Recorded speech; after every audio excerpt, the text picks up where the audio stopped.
Allô, allô, allô tout le monde, est-ce que vous m'entendez? C'est la première fois que je mets mes écouteurs. Fait que je ne sais pas si vous m'entendez bien. Vous me direz si vous m'entendez. Sinon, je vais juste les enlever.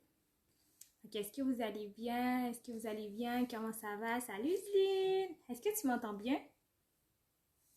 Vous me direz si vous m'entendez bien. Je ne sais pas si ça fonctionne avec les écouteurs. Salut Elena! Allô, allô tout le monde. Alors aujourd'hui, je vais vous parler, je vais vous raconter un peu mon histoire et aussi vous parler du programme Adolescence qui vient d'être lancé donc aujourd'hui. Je vais vous en parler un peu. Mais là, je me demande encore si vous m'entendez. Je n'ai pas de réponse, donc vous me direz. Euh, Non, ok, bon. Fait que pour ceux qui ne me connaissent pas, je m'appelle Barbara, je suis éducatrice spécialisée et je suis aussi mentor familial. Donc, avec Par Enfant, on a commencé, ça fait moins d'un an. On fait beaucoup de l'accompagnement au niveau de la stimulation du langage. On fait aussi de l'accompagnement au niveau scolaire avec les enfants, donc ceux qui ont besoin d'un service un peu plus spécialisé.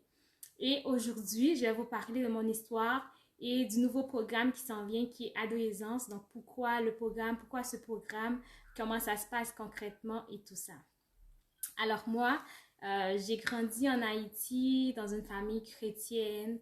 Donc j'avais une mère qui avait des valeurs chrétiennes. C'était une femme vertueuse qui voulait que ses enfants réussissent, qui voulait nous inculquer les valeurs de base, donc le respect, l'amour, la confiance en soi, l'intégrité, tout ce qui a un lien aussi avec spirituel. Elle voulait qu'on lise la Bible, qu'on puisse connaître notre identité en Christ et tout ça. Donc ma mère, c'était une mère vraiment dévouée qui voulait nous inculquer toutes les valeurs importantes. Et donc moi, j'étais petite, j'étais une fille qui était très dynamique, très spontanée. Je n'avais pas peur de rien, donc j'allais parler à tout le monde. Tout le monde m'aimait parce que je parlais, je disais la vérité. J'étais très éveillée pour mon âge. Donc cela fait en sorte que j'avais beaucoup d'amis. Quand j'allais à l'église, les adultes voulaient toujours que je m'assoie à côté d'eux, avec eux. J'avais beaucoup d'amis, je m'affirmais beaucoup, je communiquais beaucoup. Donc, c'était vraiment cute à cette période-là, un enfant qui parle comme un adulte, c'est amusant, c'est drôle, c'est cute. Sauf qu'en grandissant, ben, c'était plus compliqué parce que là, il y avait une façon de faire, je ne pouvais pas toujours dire la vérité, il y avait une façon de se comporter, de parler, de marcher. Donc, autant qu'on grandit, c'est autant que les parents nous demandent de mieux nous comporter parce que là, ben, je ne pouvais pas m'affirmer comme je le faisais en tant qu'enfant. Ce n'était plus drôle, en fait, de dire la vérité, de corriger les parents quand ils ne disent pas exactement ce qui s'est passé. Donc, ce n'était plus drôle. Et là, étant donné que ça m'arrivait, mais moi, dans ma nature, donc de façon naturelle, il fallait que je m'affirme. Donc, moi, ma façon de le faire, c'était de le faire de la mauvaise façon, en fait. Donc, je m'affirmais, mais je disais direct ce qui se passait sans me soucier des conséquences. Donc, tout ce que je pensais, je le disais. Peu importe la personne, mon directeur d'école, mon enseignant, peu importe, je disais tout ce qui me passait par la tête et comment je le pensais. Donc, je n'essayais pas de reformuler ou d'être professionnelle, dynamique, diplomatique. Je disais la vérité comme c'était. Je me rappelle à plusieurs reprises, j'avais dit à mon directeur qu'il n'était pas fait pour être un directeur parce qu'il était trop hypocrite, parce qu'il ne comprenait pas les élèves, qu'il faisait juste de l'injustice aux élèves. Donc moi, j'allais vraiment, je disais tout ce que je pensais. Donc je m'affirmais, mais de la mauvaise façon. Et souvent, c'est que les enfants, en fait, les adultes autour me trouvaient pas mal élevée parce que je disais pas des gros mots, mais quand même, les phrases que j'avais, mes paroles étaient quand même poignantes. Donc, j'allais directement, j'avais quand même ce côté où je savais comment aller toucher directement le code sensible de la personne. Je savais comment blesser directement, aller toucher l'émotion et c'est ce que je faisais. Donc, parce que j'étais un enfant blessé, donc ma seule façon euh, de m'exprimer, c'était par mes blessures. Donc, parce que j'étais blessée, j'ai blessé les autres autour de moi et ça ne me faisait rien en fait. Il y a des fois où je me disais, ok, non, mais c'est pas bien, mais quand même, je ne vais pas perdre ma réputation, donc je continue. Donc, en plus, moi, je suis de petite taille et je ne voulais pas me faire marcher dessus. Donc, fallait que que moi-même, je commence à mettre mon autorité pour ne pas que les gens me piétinent et tout ça. Donc, j'étais toujours sur la défensive. Je faisais toujours du tac au tac. Donc, que ce soit avec ma mère, mon père, à l'école, peu importe qui, j'avais toujours ma réponse. On dirait que j'étais juste en position d'attaque, en fait. J'attendais et peu importe la personne qui attaquait, je répliquais directement. Donc, tout ça, c'est parce que je ne pouvais pas m'exprimer correctement. Tout ça, c'est parce que je ne pouvais pas dire ce que je pensais. Il fallait que je m'adapte d'une façon qui n'était pas moi. Et donc, je ne pouvais pas me battre contre ma vraie nature, alors je le faisais de la mauvaise façon. Et donc, ça frustrait les parents qui me frustraient en retour. Et c'était un cercle qui continuait de tourner. Donc, ça n'arrêtait pas du tout. Mais il y avait aussi des moments où, durant mon adolescence, où je voulais avoir un adulte parce que moi, j'avais toujours le souci de bien faire. J'avais toujours le souci de réussir. J'avais toujours le souci de respecter la parole parce que j'aimais Dieu, j'aimais beaucoup Dieu. J'avais toujours ce souci-là, mais je n'avais pas le modèle d'adulte de mon entourage qui pouvait m'écouter, me conseiller sans jugement. Donc, si, par exemple, je vivais, je ne sais pas, une peine d'amour, je ne pouvais pas aller le raconter à ma mère parce qu'à 12 ans, je n'avais même pas le droit d'aimer quelqu'un. Donc, je ne pouvais pas avoir une peine d'amour. Donc, c'était beaucoup ça dans mon entourage. Ma mère était une bonne conseillère pour les autres, mais pour nous, ça ne marchait pas parce qu'elle était trop impliquée émotionnellement. Donc, je cherchais toujours un adulte de mon entourage, quelqu'un qui pouvait me conseiller, me donner, m'aider à prier, à m'accompagner, mais sans avoir le jugement de, OK, je te l'avais dit, mais tu dois être saint, parce que ce que je voyais dans mon entourage, c'était une sainteté. Donc, c'était des gens, tu dis, je ne pourrais jamais être comme eux, je ne pourrais jamais me comporter comme eux parce qu'eux, ils sont saints. Eux, ils n'ont jamais rien vécu, ils n'ont jamais rien fait, ils ont toujours été saints, ils vont monter, ils vont aller au ciel en vie. Pour vrai, c'était vraiment ça qui était représenté, qui était dans mon entourage. Et moi, je voulais toujours être l'amie des ados, donc des plus jeunes que moi, pour être ces modèles, pour leur parler, les accompagner, sans qu'ils sentent ce jugement-là, mais qu'ils puissent sentir l'amour, voir que, OK, si elle me dit cela, c'est parce qu'elle m'aime, pas parce qu'elle est en train de me juger. Donc moi, c'était ça que je voulais faire, c'était ça que je faisais, même quand j'étais ado, donc je le faisais. Et je me rappelle une fois, il y a une fille qui est venue me raconter son histoire. C'était une fille qui était aussi, qui était plus jeune que moi, qui était enceinte, qui voulait se faire avorter. Mais ce n'était pas pour aller voir un médecin, c'était juste pour prendre du thé, des choses naturelles. Donc moi, ça m'inquiétait.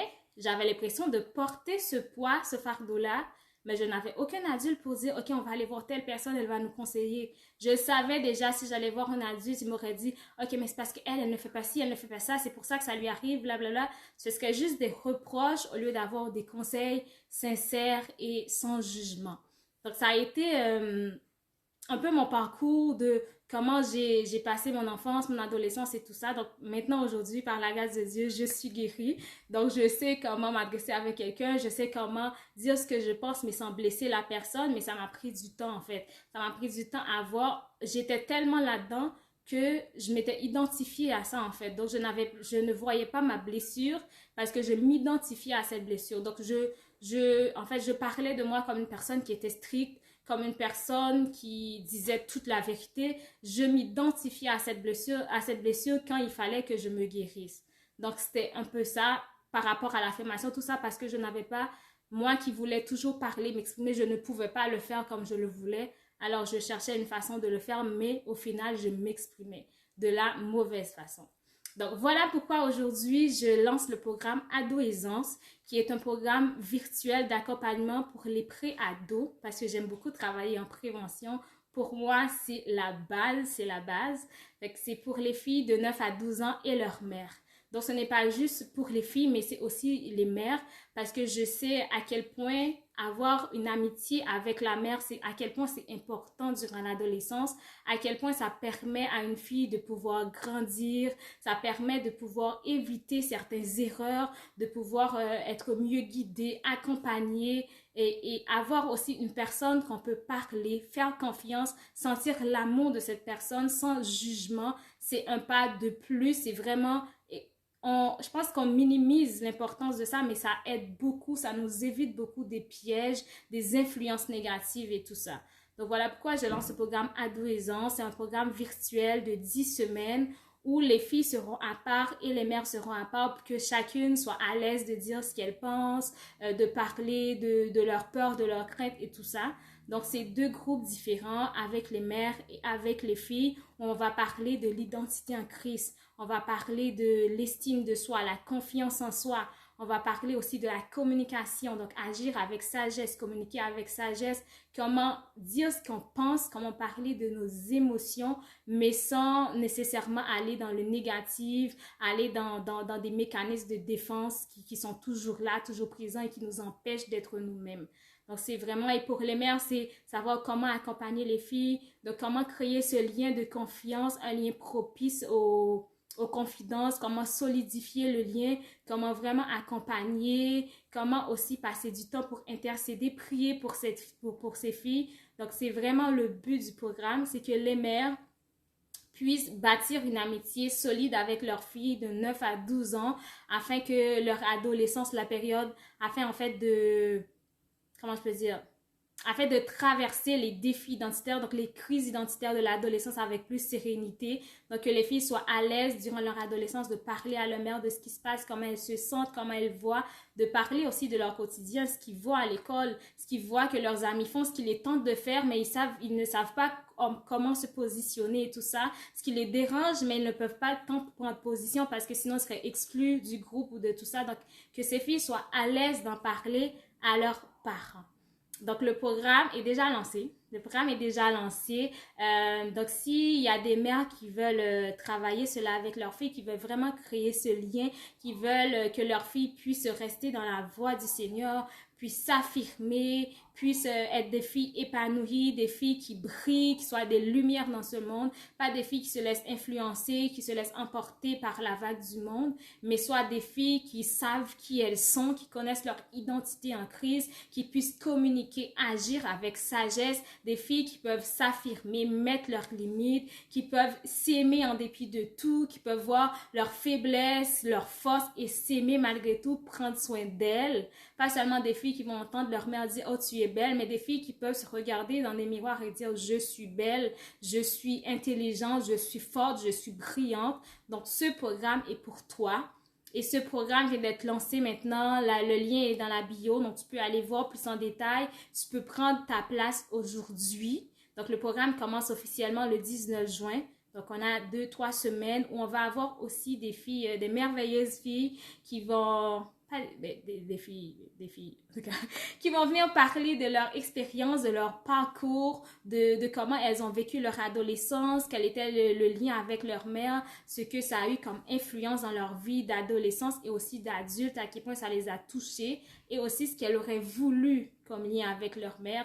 C'est quelque chose qu'on ne voit pas tant dans la société parce que souvent, quand on a nos enfants, il y a un lien naturel de mère et fille qui se crée. Donc, parce qu'on voit ce lien-là, alors on pense qu'on est amis avec les filles. Donc, les mères pensent que leurs filles sont leurs amies parce qu'à 5-6 ans, elles viennent raconter ce qui se passe à l'école, mais ce n'est pas la même chose quand elles arrivent à 12 ans. Ce n'est pas la même chose quand elles arrivent à vouloir être autonomes, à vouloir faire par elles-mêmes, à vouloir aller expérimenter. Donc, c'est pour ça qu'il ne faut pas juste se fier au lien naturel qui est présent, mais il faut aussi aller travailler pour créer un lien, solidifier le lien et ceci le plus tôt que possible pour que plus tard, ce lien qui a été créé à 200%, même s'il diminue, ben, il restera à 180-150% parce qu'il y avait quelque chose qui a été fait, qui a été travaillé. Donc oui, aujourd'hui, tout va bien, ta fille te raconte tout, il n'y a pas de problème à ce souci, elle s'aime et tout ça, mais quand arrivera la période, la phase où elle sera dans vraiment la confusion de qui elle est, pourquoi elle est créée, qu'est-ce qu'elle fait sur Terre. Elle voudra aller chercher à l'extérieur des gens, des modèles, des personnes pour s'identifier et souvent, elle se dirige beaucoup plus vers des modèles négatifs parce qu'elles n'ont pas nécessairement le modèle positif pour se fier, pour suivre et tout ça. Donc, c'est permettre aux mères d'être ces modèles, ces références pour leurs filles. C'est ça le but du programme. On a 10 semaines, on va travailler. On va avoir des temps de prière avec les mères, des temps d'intercession pour briser des cycles néfastes, pour pouvoir soutenir les filles dans la prière, déclarer sur eux, prier avec eux, passer des temps de qualité, savoir aussi comment profiter, maximiser les temps qu'on a, comment faire en sorte de créer des environnements propices aux échanges, aux confidences et tout ça. Donc, c'est vraiment un programme merveilleux, merveilleux. J'ai vraiment super hâte, je suis excitée. C'est vraiment un programme merveilleux où les filles sauront qui elles sont, où les mères aussi, je suis sûre que les mères aussi vont découvrir des choses, vont voir aussi des choses. Parce que dernièrement, j'ai fait un sondage avec des mères qui voulaient travailler aussi sur l'identité de leur fille. Et j'ai la moitié des mères, j'ai 10 mères qui ont participé et 60% des mères ont identifié, m'ont dit, je veux travailler la confiance en soi de ma fille, je veux travailler l'image de soi de ma fille. Et quand j'ai demandé à ces mères, quelle a été la chose qui t'a bloqué dans ton adolescence, la chose que tu dis, j'aurais aimé le travailler plus tôt. Mais les mères me répondent la même chose, ma confiance, mon identité, mon estime. Donc souvent, sans s'en rendre compte, ce à quoi on a lutté pendant notre adolescence, on le ramène. En fait, nos filles ont à lutter aussi avec les mêmes choses. Donc voilà pourquoi les mères aussi vont avoir des restaurations pour qu'elles soient à l'aise, prêtes à accompagner leurs filles. Donc voilà, si vous avez des questions, là je parle beaucoup, j'ai l'impression de parler beaucoup. Donc si vous avez des questions, vous pouvez les écrire, vous pouvez aussi aller voir la page, vous pouvez nous écrire en privé, nous demander un peu plus d'informations sur le programme. Donc si vous avez des questions, je suis là, vous pouvez toujours les poser pendant que je parle en même temps. Et on a aussi des bonus, donc il y a le groupe Facebook qui est pour les mères, qui permet aux mères d'avoir une communauté chrétienne sécurisante, apaisante. Donc, ce sont des femmes qui ont les mêmes valeurs que toi. Ce sont des femmes qui veulent aussi amener leur enfant à pouvoir s'affirmer, affirmer leur identité. Ce sont des femmes aussi qui prient, qui jeûnent pour leurs enfants, qui passent du temps dans la prière. Donc, avoir cette communauté permet non seulement d'avoir le soutien, mais aussi permet de voir qu'il y a plein de choses qui ne se passent pas seulement avec ta fille, mais qui est aussi générale à l'adolescence. Donc, ça te permet aussi des fois de dédramatiser, de mieux comprendre ce qui se passe, de voir aussi la généralité, de savoir comment faire, comment agir, donc d'avoir aussi des interventions personnalisées ou spécifiques à ton enfant. Il y a la communauté, donc la force de la communauté. Et il y a aussi comme bonus le groupe Team des filles. Donc, les filles seront dans un groupe où elles pourront développer des amitiés avec d'autres filles qui ont des mêmes valeurs, qui sont aussi chrétiennes, qui ont les mêmes âges qu'eux, des filles aussi qui partagent les mêmes aspirations, des filles avec lesquelles elles peuvent parler de ce qui s'est passé, de comment elles se sentent, qui vont aussi les comprendre. Et en plus, il y a un journal, désolé, avec une semaine de méditation pour les filles. Donc, c'est un journal avec une semaine de méditation où tous les jours, elles ont des sujets à méditer sur un thème spécifique, des versets à méditer, des prières à faire, des quiz. Donc, elles pourront avoir ce journal. Elles auront ce journal. Une fois que tu seras inscrite, tu auras le journal directement que ta fille pourra utiliser et passer une semaine de méditation avec son journal, à pouvoir être autonome aussi dans tout ce qui est spirituel, donc dans sa vie spirituelle. Alors voilà pour le programme. Je pense que j'ai tout dit. Sophie, s'il y a quelque chose, tu me diras, je vois que tu es là. Donc, si vous avez des questions, je réponds aux questions. Si vous avez d'autres choses à demander, si vous avez des personnes que vous savez qui seront aussi intéressées par ce programme, des femmes aussi merveilleuses, vertueuses, qui veulent aussi travailler leur identité, qui veulent avoir ce lien avec leur fille, vous pouvez les référer à la page. Vous pouvez aussi les envoyer le lien du site qu'elles pourront aller voir ce qui se passe concrètement, aller voir ce qu'on va travailler, comment on le fait et tout ça. Donc, tout est expliqué. Et sinon, si vous n'avez pas de questions, alors je vais y aller. Donc, je suis contente. Je vais juste prendre le temps de saluer ceux qui sont là. Je salue Valérie. Coucou Valérie. Salut Bruna. Salut Budget Efficace. Salut Max. Salut Sophie. Salut Rode. Salut Lindsay. Salut Elodie! Donc, je salue tout le monde. Merci d'avoir été là. Donc, pour ceux qui vont le regarder en rediffusion, vous pouvez aussi poser vos questions plus tard. Donc, il y a possibilité de poser vos questions par la suite, soit par message privé, soit en dessous de la vidéo. Vous pouvez toujours poser vos questions. Alors, merci beaucoup et on se dit à la prochaine. Ciao!